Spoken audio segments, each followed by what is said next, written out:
Cette exposition, elle s'appelle 23.2.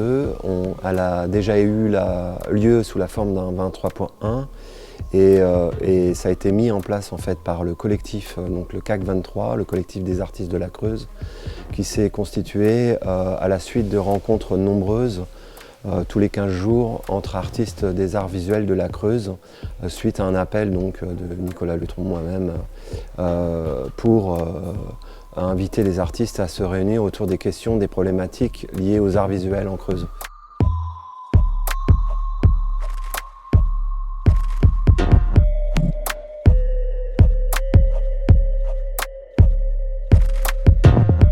Cette exposition a eu lieu une première fois en 2020, donc janvier, à la Quincaillerie.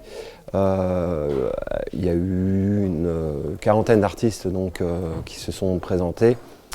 Et là, on renouvelle donc enfin cette formule avec la 23.2 pour rendre à nouveau visible l'ensemble des artistes de la Creuse, enfin l'ensemble, une partie en tout cas pour ceux qui veulent y participer.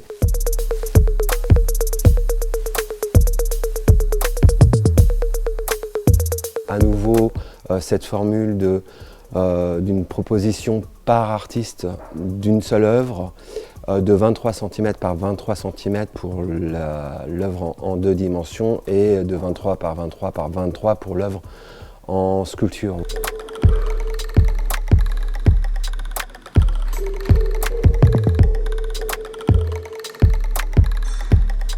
Aussi une présentation tout simplement de leur travail avec une présentation de 23 cm par 23 cm.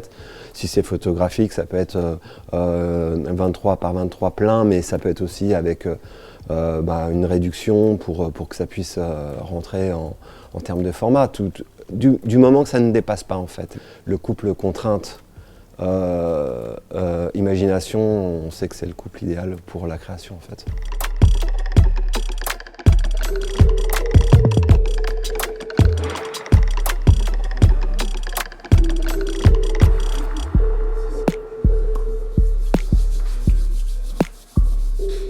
Moi-même, je suis artiste et je présente ici une œuvre, 23 cm par 23 cm. J'ai choisi en fait un intermédiaire entre la sculpture et les arts plastiques en 2D, pour la simple raison que c'est le matériau que j'utilise moi dans mon quotidien et dans mes présentations personnelles d'exposition.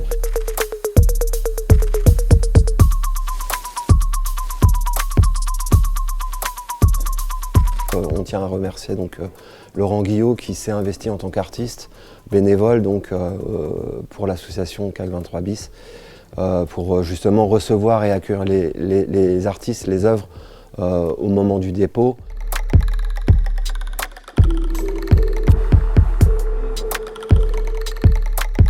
J'en profite là pour remercier la Quincaillerie de nous accueillir et même déjà avant que la Quincaillerie existe sous la forme actuelle, quand elle était en centre-ville, l'accueil des artistes plasticiens était plutôt favorable.